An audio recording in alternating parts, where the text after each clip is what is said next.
Ada massa yang akan menggeruduk kami dimanapun dia, dan massa tersebut adalah massa yang di-endorse oleh kekuasaan, yang dibiarkan oleh kekuasaan, bahkan diorkestrasi oleh kekuasaan untuk menghantam kelompok masyarakat lainnya.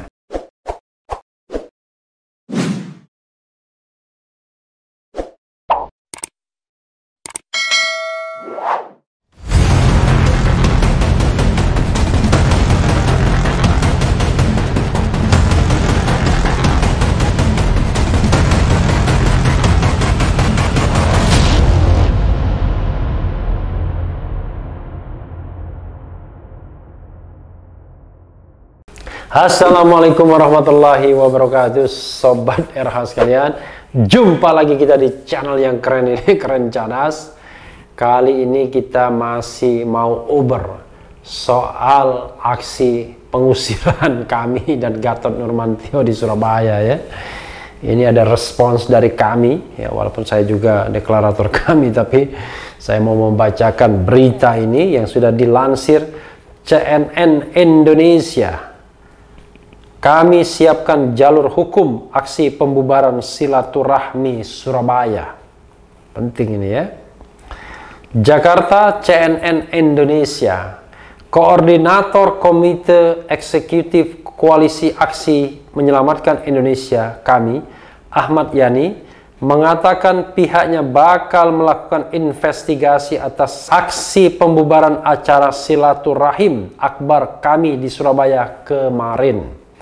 Yani mengklaim bahwa sebelum menggelar acara, pihaknya telah mengurus prosedur dan pemberitahuan ke aparat kepolisian. Namun, pada Minggu 28 September, pihak gedung memberikan informasi bahwa acara itu tidak bisa digelar di Gedung Juang karena ada larangan dari gugus tugas.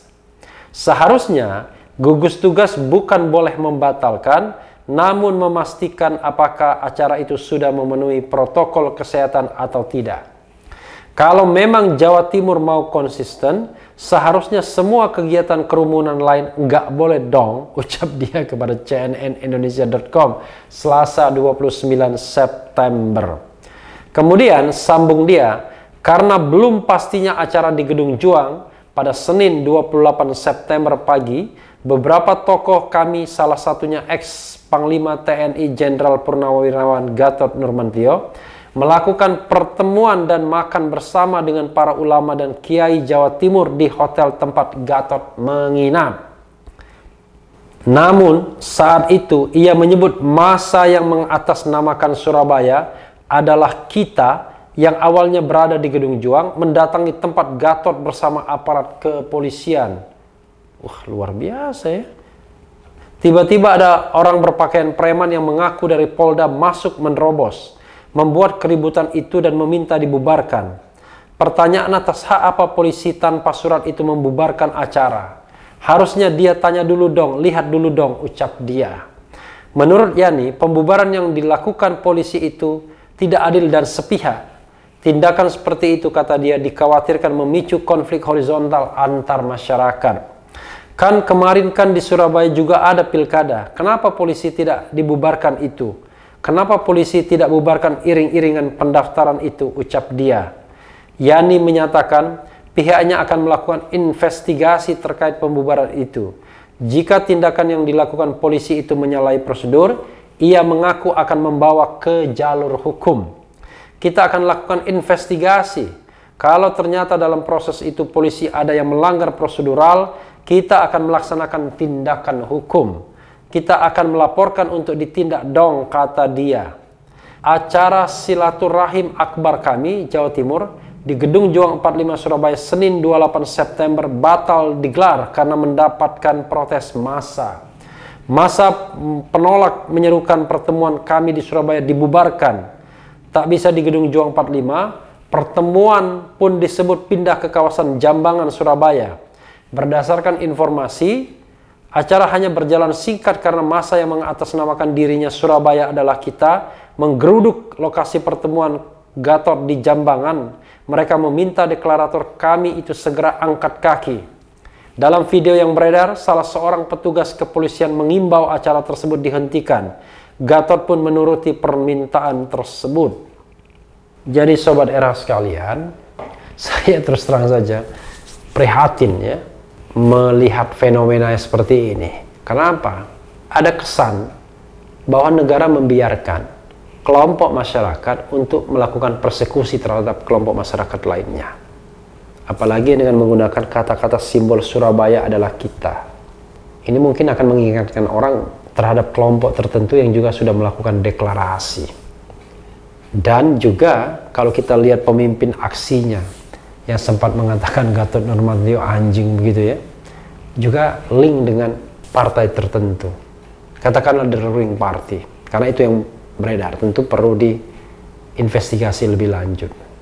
Jadi ini sangat memprihatinkan, seolah-olah masa ini adalah masa yang di-endorse oleh kekuasaan, masa yang di-endorse oleh kekuatan formal negara untuk menggagalkan deklarasi kami. Nah ini kan sangat memprihatinkan, seolah-olah bahwa deklarasi ini menjadi gerakan yang berbahaya. Ya kalau kacamatanya selalu politik akan menjadi gerakan yang berbahaya, karena orang berpikir macam-macam, berpikir tentang persaingan politik.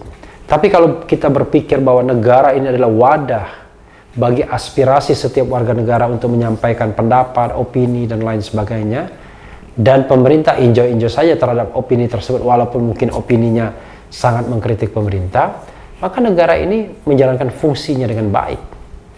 Artinya dia mengayomi semua kelompok masyarakat. Kalau ini kan terkesan ada kelompok masyarakat yang diberikan karpet merah karena tidak kritis kepada negara, bahkan sebaliknya selalu memuji negara, mengendorse negara. Tapi ada kelompok masyarakat yang tidak diberikan karpet merah karena selalu mengkritik negara atau pemerintah. Kalau saya bilang negara itu the state itu memang negara, tapi dalam hal ini negara itu ada yang memerintahnya. Jadi sobat era sekalian, saya sudah katakan, kalau negara itu cenderung otoritarian, maka dia bisa menggunakan satu kelompok masyarakat untuk menghantam kelompok masyarakat lainnya. Padahal saya katakan, negara tidak boleh membiarkan itu harusnya. Negara tidak boleh membiarkan satu kelompok masyarakat menggunakan kekuatan negara untuk menghantam kelompok masyarakat lainnya. Atau negara sendiri yang menggunakan kelompok masyarakat untuk menghantam kelompok masyarakat lainnya. Kan ini ada kesan, ya, ada pengerahan massa, pergerakan untuk menghalang-halangi deklarasi kami atau katakanlah silaturahim kami. Kalau urusannya adalah protokol kesehatan, ya silahkan saja berkoordinasi dengan gugus tugas agar kami memenuhi protokol kesehatan. Kalau pertemuannya di ruang tertutup, di Gedung Juang misalnya, saya kira tidak susah untuk memenuhi protokol kesehatan. Bahkan kalau kita lihat di tayangan televisi misalnya, justru massa yang datang itulah yang tidak memenuhi protokol kesehatan. Karena mereka datang menggeruduk, bukan acara yang dilakukan oleh kami sendiri misalnya.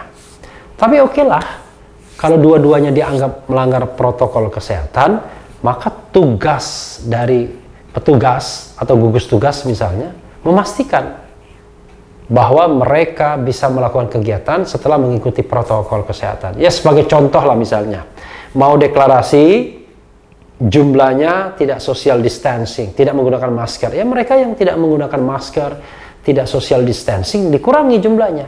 Disuruh keluar misalnya, asal ada niat baik, bahwa memang tujuannya tidak menggagalkan, maka saya kira semuanya bisa put on the table.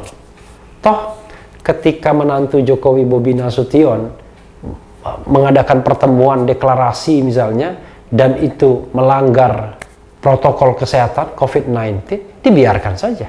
Atau karena dia menantu presiden?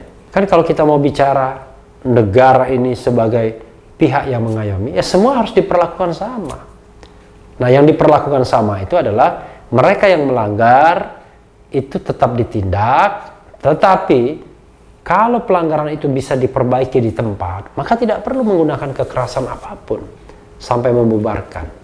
Cuma memang saya mendapatkan informasi setelah itu Gatot Nurmantio ke NTB, dan di NTB juga tidak diizinkan juga. Jadi persoalannya adalah karena kami ya, bukan karena yang lain. Mungkin kalau kelompok masyarakat yang dianggap mengendorse pemerintah mudah sekali izinnya, mudah sekali melakukan kegiatannya.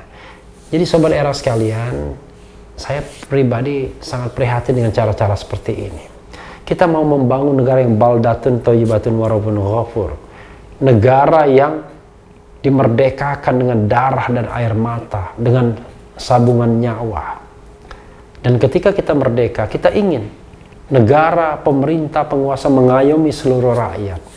Ya ibarat katakanlah kapal terbang, pilotnya pemerintah, rakyat penumpangnya. Ya kalau pilotnya ugal-ugalan, pilotnya salah arah, kan tidak ada salahnya penumpang memperingatkan.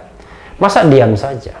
Tapi masalahnya pemerintah dimanapun tidak suka dikritik, tidak suka mendengarkan masukan. Pemerintah dimanapun hanya ingin mendirect rakyatnya. Itu yang menjadi masalah. Dia tidak ingin mendengarkan aspirasi, tapi hanya ingin mendengarkan sesuatu yang menyenangkan. Dan sebaliknya dia hanya ingin mendikte masyarakatnya. Tentu pemerintah seperti ini, penguasa seperti ini bukanlah yang kita idamkan ketika negara ini dimerdekakan oleh para syuhada, para pejuang. Jadi sobat era sekalian, ya mudah-mudahan kami juga tidak sekedar komentar saja untuk melakukan investigasi ini. Ada tindak lanjut yang betul-betul dilaporkan, yang fair, bagaimana penanganan yang prosedural terhadap kegiatan tersebut. Jangan sampai nanti terjadi hal-hal yang selalu tidak diinginkan, yaitu ada massa yang akan menggeruduk kami dimanapun dia, dan massa tersebut adalah massa yang di-endorse oleh kekuasaan, yang dibiarkan oleh kekuasaan, bahkan diorkestrasi oleh kekuasaan untuk menghantam kelompok masyarakat lainnya. Zalim negara kalau begitu sobat era sekalian. Mudah-mudahan tidak, mudah-mudahan ini karena aspirasi saja, walaupun saya tidak yakin ya. Karena apa yang menyusahkan rakyat atau kelompok masyarakat dari deklarasi kami toh tidak mengganggu mereka. Yang dalam tanda kutip kan yang terganggu pemerintah karena dikritik. Lalu kenapa ada ormas yang kemudian bersikap menentang atau menghalangi? Kan aneh jadinya. Tapi ya sudahlah, banyak keanehan di negara ini dan kadang-kadang tidak perlu kita jawab karena jawabannya ada di hati dan kepala kita semua, di kejujuran kita semua, di hati nurani kita. Yang penting tetap di channel ini, karena di channel ini Anda akan dirayu, ditipu, dibaperin, dicecar, diuber pula di jalur khusus. Karena channel ini adalah channel yang mengancam, memeras, dan membenci. Jangan lupa subscribe, like, comment, and share.